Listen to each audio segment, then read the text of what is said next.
Bengal mirror prime time पर देखें खबरें फटाफट। अब चंद मिनटों में जाने शिल्पांचल का हाल। आइए शुरू करते हैं आज की खबरों के साथ।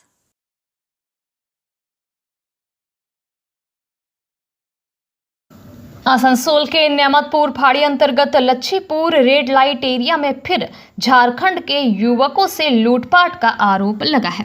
सुबह करीब 10 बजे कुल्टी थाना क्षेत्र के नेमतपुर पुलिस फाड़ी के अंतर्गत दिशा योनपल्ली में ये घटना सामने आई। पीड़ित युवकों सचिन कुमार, समीर कुमार, प्रिंस कुमार और ओम सिंह ने बताया कि वे सुबह 7 बजे अपनी 4 पहिया गाड़ी से यहां से गुजर रहे थे, तभी एक स्कूटी सवार ने उनकी गाड़ी को ओवरटेक कर रोका और झारखंड नंबर प्लेट देखकर उनसे पूछताछ की। उसने अपने रिश्तेदारों का हवाला देकर उन्हें खाने पीने और फ्रेश होने की जगह का लालच दिया। चारों युवक उसके झांसे में आ गए और उसके साथ चले गए। स्कूटी सवार ने उनकी गाड़ी पार्किंग में लगवाई और गेट पर ताला लगा दिया। फिर उन्हें एक कमरे में ले जाकर बियर, पानी, चिप्स और कुरकुरे दिए। करीब 1 घंटे बाद जब बिल मांगा गया तो 70,000 रुपए का बिल थमा दिया गया। विरोध करने पर हमलावरों ने अपने साथियों को बुलाया और चारों की बेरहमी से पिटाई की।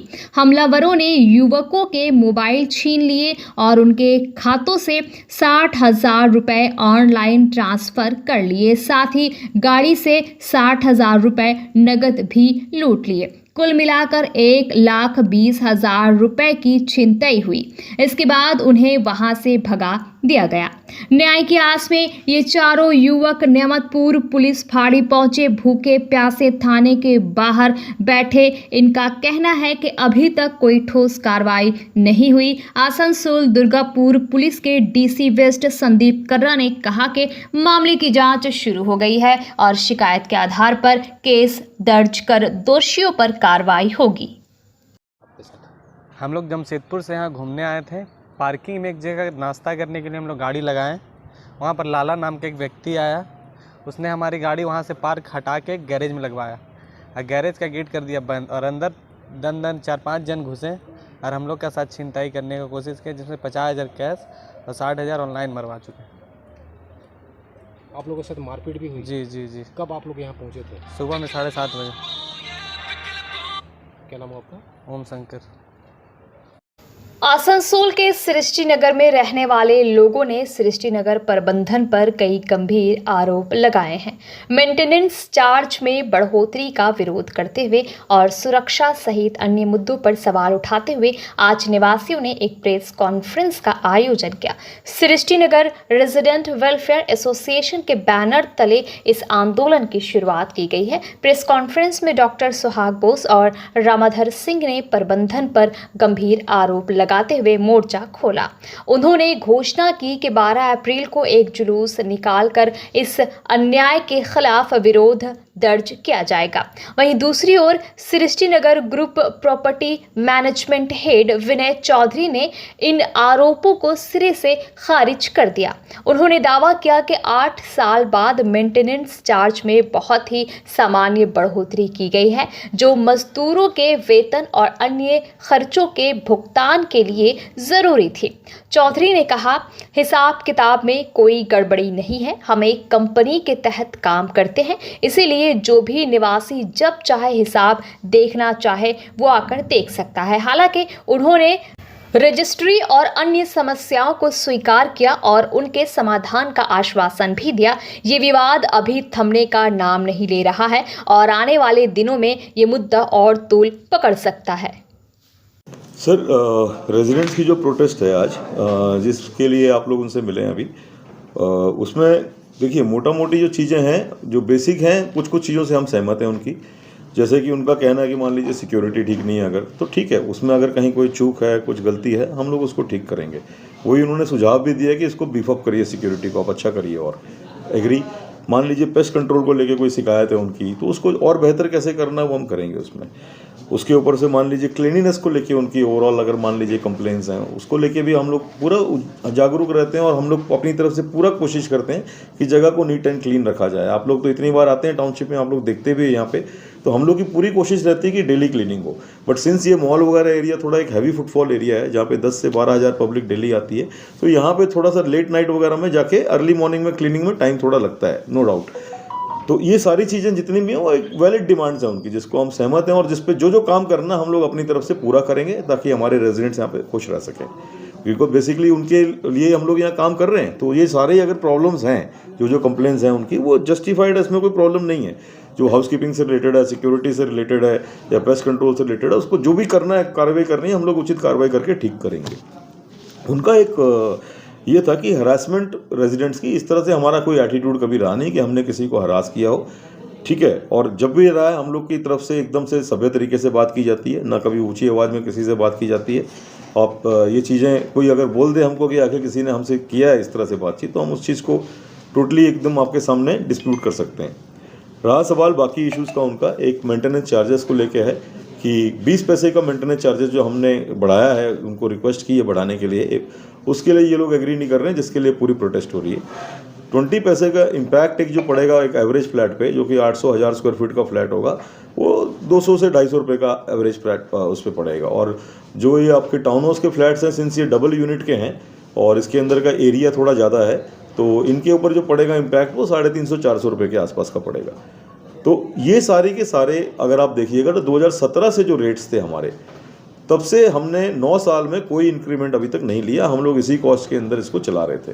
करप्शन आप बताइए, एक प्लॉट वाले से पानी के नाम पे 1 लाख रुपया, इलेक्ट्रिक के नाम पे 1 लाख रुपया, 4 कट्ठा अगर आपका प्लॉट है तो 1 साल का मेंटेनेंस के नाम पे 20,000 रुपया। इससे भी ज़्यादा करप्शन होता है क्या? इससे भी ज़्यादा करप्शन होता है क्या? वैकेंट प्लॉट का भी उतना ही चाहिए। इससे बड़ा करप्शन आपको नज़र आता है कहीं कि हो सकता है? हमारा एक फ्लैट से 5,500 रुपया टाउन हाउस में मेंटेनेंस जा रहा है। 5,500 में आप रेंट पे घर लेके रह लीजिएगा साहब। आप अगर 5,500 रुपया हमसे ले रहे हैं, आप उसका हिसाब तो हमको भेजिएगा। अगर आप हमारा 100 यूनिट है टाउन हाउस में तो 5 लाख रुपये आपको आ रहा है। आप हमारा सिक्योरिटी में 5 लाख कहाँ पे खर्चा कर रहे हैं, आप हमको उसका हिसाब तो दीजिएगा। आपने टाउन हाउस में ऐसा वाटर सिस्टम लगा रखा है कि अगर एक पाइप फटता है तो आपके घर का पानी गायब। आप टॉयलेट में बैठे हैं, आप बैठे रह जाइए। ऐसा ही हुआ 5 बजे सुबह में अचानक से बाथरूम गए, कुछ देखे नहीं, बैठ गए, देख रहे कि पानी नहीं है। क्या हुआ भाई? फ़ोन कर रहे हैं, पानी मंगवाया गया, बाथरूम से बाहर निकले, बोला पानी चला गया है। 2 दिन के बाद पानी आया। अचानक से किसी के घर में कोई पानी नहीं, एक साथ में पूरा पानी का कनेक्शन बंद हो जाता है। आपने इंडिविजुअली सबको वाटर टैंक क्यों नहीं दिया? ये कैसा सिस्टम लगाया है? प्रॉब्लम्स तो हमेशा होते रहेंगे। जब भी प्रॉब्लम होगा, जब भी किसी का पाइप फटेगा, पूरा 100 घर का पानी बंद हो जाएगा। सोचिए, ऐसा पहले हो चुका है, 3-3 बार हो चुका है। बोल रहे सर कि वो बोल रहे हैं अगर कॉमर्शियल प्लेस में है, उनका रेसिडेंशियल प्लेस में नहीं है, तो किस आधार पे हम लोगों से 2-2 लाख रुपया का मेंबरशिप चार्जेस वो ले रहे हैं? और जो भी यहाँ खरीदेगा प्लॉट, वो बिना 2 लाख रुपया क्लब मेंबरशिप दिए नहीं खरीद सकता कोई भी प्रॉपर्टी को।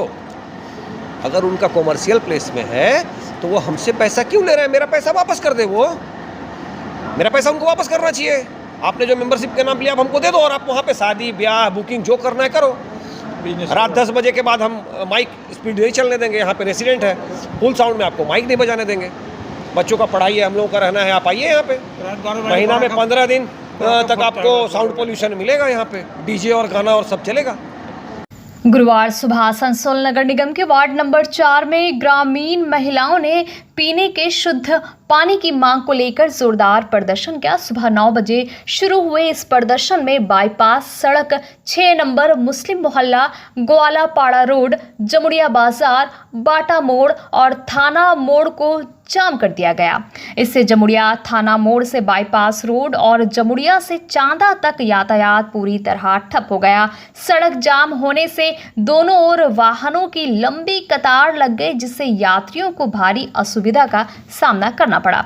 खबर मिलते ही जमुड़िया थाने की पुलिस मौके पर पहुंची और लोगों को समझाने की कोशिश की, लेकिन प्रदर्शनकारी अपनी मांगों पर अड़े रहे। स्थानीय महिलाओं का कहना है कि वे लंबे समय से गंदा पानी पीने को मजबूर है। उन्होंने इस समस्या को जमुड़िया बोरो 1 के चेयरमैन और स्थानीय काउंसिलर शेख शानदार के सामने उठाया, लेकिन कोई सुनवाई नहीं हुई। महिलाओं ने प्रशासन से शुद्ध पानी की आपूर्ति के लिए जल्द से जल्द अस्थायी समाधान की मांग की है। जमुड़िया बोरो 1 के चेयरमैन शेख शानदार ने कहा कि अजय नदी पर स्थित दरबार डांगा प्रोजेक्ट का पानी प्रदूषित हो गया है। इसे ठीक करने के लिए काम चल रहा है, लेकिन अभी तक कोई ठोस परिणाम सामने नहीं आया है। इंडियन बैंक ने गुरुवार को प्रेमनगर निवासी विवेकानंद चैटर्जी के मकान को कब्जे में ले लिया। ये कार्रवाई 2013 में लिए गए हाउस लोन की राशि चुकाने में असफलता के बाद की गई, जो 2023 में नॉन परफॉर्मिंग एसेट NPA घोषित हो गया था। बैंक के चीफ मैनेजर प्रवीण कुमार ने बताया कि विवेकानंद चैटर्जी ने 15 लाख रुपए का हाउस लोन लिया था, जिसमें से वर्तमान में 13 लाख रुपए बकाया है। लोन की गारंटर उनकी पत्नी पुष्पा चैटर्जी थी। प्रवीण कुमार ने कहा, विवेकानंद चैटर्जी को कई बार नोटिस दी गई, लेकिन उन्होंने बकाया राशि जमा नहीं की। इसके बाद बैंक को ये कदम उठाना पड़ा। गुरुवार को मकान पर कब्जे की प्रक्रिया के दौरान Hirapur police bank receiver Jeet Chatterjee, अधिवक्ता Sangram Singh, recovery agent Rajiv Banerjee, sub inspector Ajit Kundu और सुमन सिंगा मौजूद थे। विवेकानंद चैटर्जी और उनके परिवार की ओर से इस मामले पर कोई बयान नहीं आया। विवेकानंद चट्टोपाध्याय ने इंडियन बैंक आसनसोल मुख्य शाखा से 2013 में ये लोन लिया। 2013 में 15 लाख रुपए का 2013 में लोन लिया। 2023 में ये NPA हो गया और उस वक्त लगभग 13 लाख रुपए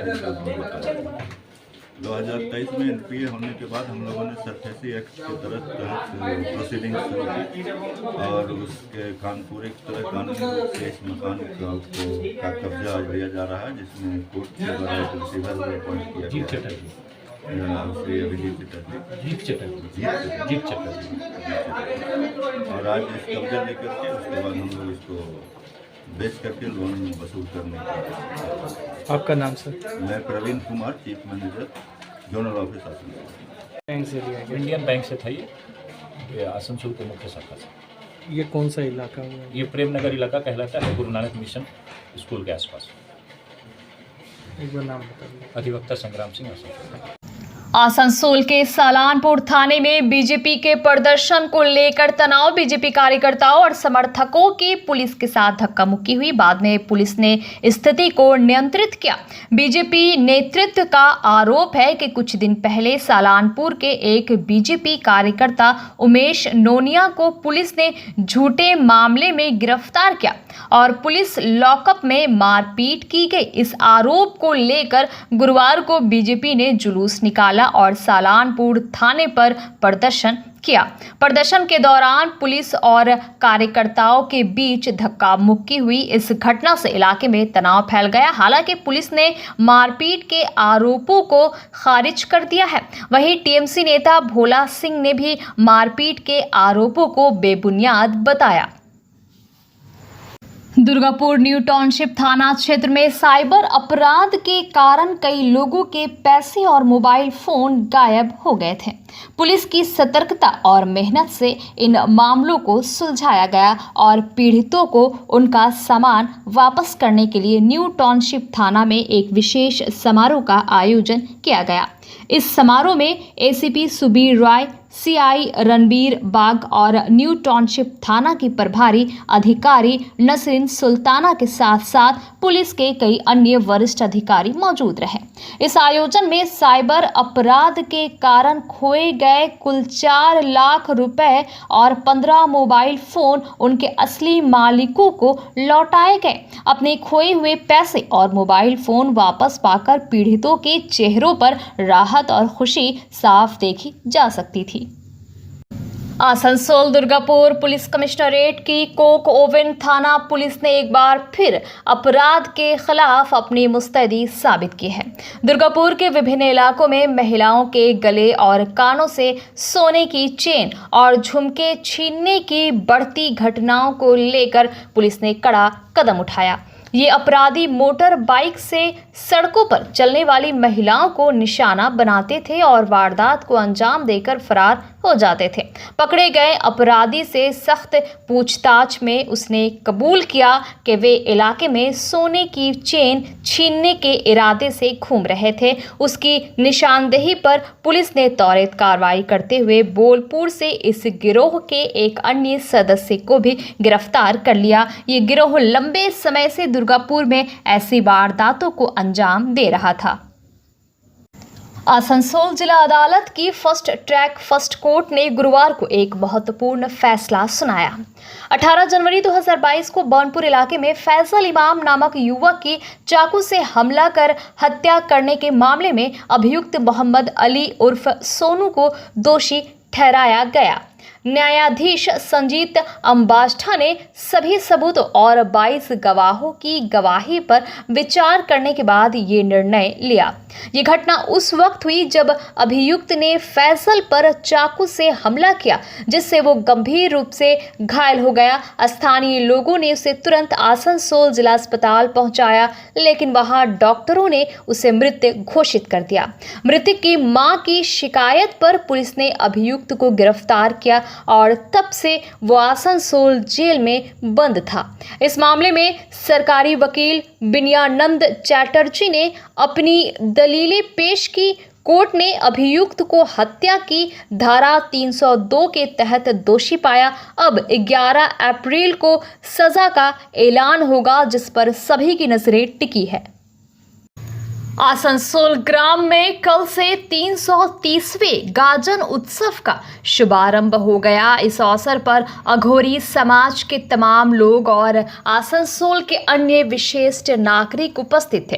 उत्सव के दौरान भव्य सांस्कृतिक कार्यक्रमों का आयोजन किया गया और आसनसोल के संस्थापक माने जाने वाले नकड़ी रॉय तथा रामकृष्ण रॉय को श्रद्धांजलि अर्पित की गई। इसके बाद एक शोभा यात्रा निकाली गई जो आसनसोल ग्राम के शिव मंदिर तक पहुंची, जहां विभिन्न सांस्कृतिक कार्यक्रम भी संपन्न हुए। इस बारे में जानकारी देते हुए आसनसोल ग्राम के एक सदस्य, शहर के प्रख्यात व्यवसायी और समाज सेवी सचिन रॉय ने क्या कहा, आइए सुनते हैं।